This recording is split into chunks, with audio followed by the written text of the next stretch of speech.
Hello, welcome back to my channel. मुक्की learning channel में एक बार फिर आपका हार्दिक स्वागत है। आज के इस सेशन में हम डिस्कस करेंगे difference between dismissal and removal.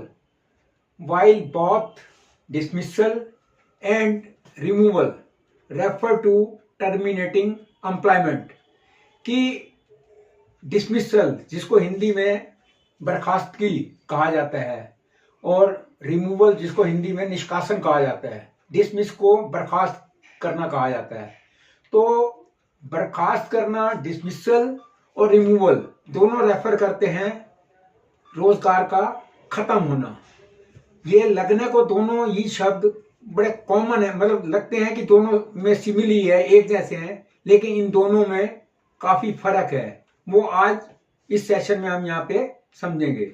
First of all है कि dismissal is a more serious action, कि डिसमिसल जो है यानी कि बर्खास्तगी जो है वो ज्यादा सीरियस एक्शन है, whereas less severe than that, और रिमूवल जो है वो उससे कम सीरियस है।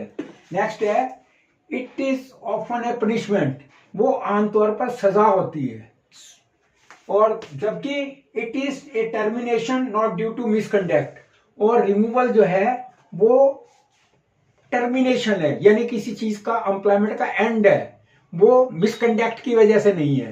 नेक्स्ट है that can disqualify employ for future government, यदि किसी एम्प्लॉय की डिसमिसल हो जाती है तो वो इन फ्यूचर जो है उसको कभी भी गवर्नमेंट जॉब नहीं मिल सकती, ना ही वो ज्वाइन कर सकता है, क्योंकि डिसमिसल के अंदर जो है ऐसे उस पे एली के चार्जेस लगते हैं जिसकी वजह से फॉर एवर के लिए उसको डिस्क्वालीफाई कर दिया जाता है।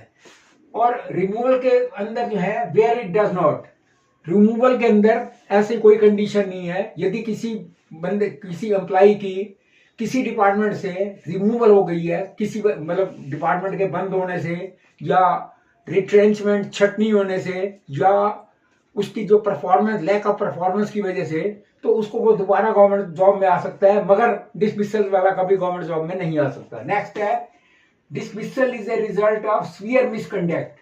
Dismissal is a result of severe misconduct such as theft, sexual harassment, physical violence.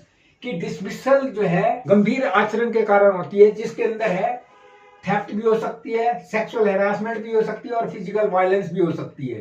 तो डिसमिसल कभी किसी एम्प्लॉय की होती है, तो ये मेन कारण है डिसमिसल के।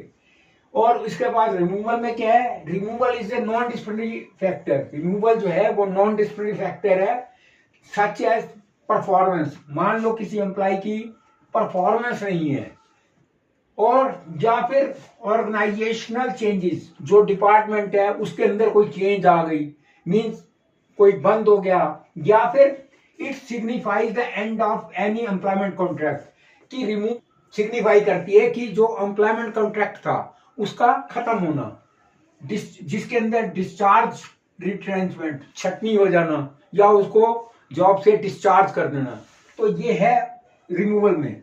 नेक्स्ट है that can loss of benefits earn such age pension, gratuity, leave. कोई भी गवर्नमेंट एम्प्लॉय यदि वो जॉब कर रहा है तो उसको ड्यूरिंग द कोर्स ऑफ मतलब सर्विस उसके लिए कुछ बेनिफिट है जिसको हम कहते हैं टर्मिनल ड्यूज। टर्मिनल ड्यूज में क्या है, pension, gratuity, leave encashment etcetera. यदि कोई एम्प्लॉय जिसकी डिसमिसल हो गई किन्हीं कारणों से, जैसे ऊपर भी बताया गया है, तो उसको ये सारे पेंशन, ग्रेजुएट, जो भी उसके लास्ट टर्मिनल ड्यूज हैं वो सारे फॉरफिट हो जाते हैं, उनमें से कुछ भी नहीं मिलने वाला उसे। और ऑन द अदर हैंड यदि हम रिमूवल में देखें, there is no loss of pensionary benefit, इसके अंदर कोई किसी प्रकार का पेंशनरी बेनिफिट लॉस नहीं है, वो सारे उसके एज इट इंटैक्ट खड़े हैं, और गवर्नमेंट जॉब में भी वो आ सकता है, पेंशनरी बेनिफिट भी उसको फुल मिलेंगे। डिसमिसल को और रिमूवल को समराइज किया गया है that both dismissal and removal are recognised legal framework, कि डिसमिसल और रिमूवल दोनों ही लीगलाइज्ड, रजिस्टर्ड, रिकॉग्नाइज्ड स्ट्रक्चर हैं। वे कंसर्न एम्प्लॉय का लाभों या उसके जो बेनिफिट्स का और उसके अधिकारों पर विशिष्ट प्रभाव पड़ता है। ये तो आज के इस सेशन में हमने किया difference between dismissal and removal. यदि वीडियो पसंद आई हो लाइक करें, शेयर करें। Lot of thanks for viewing.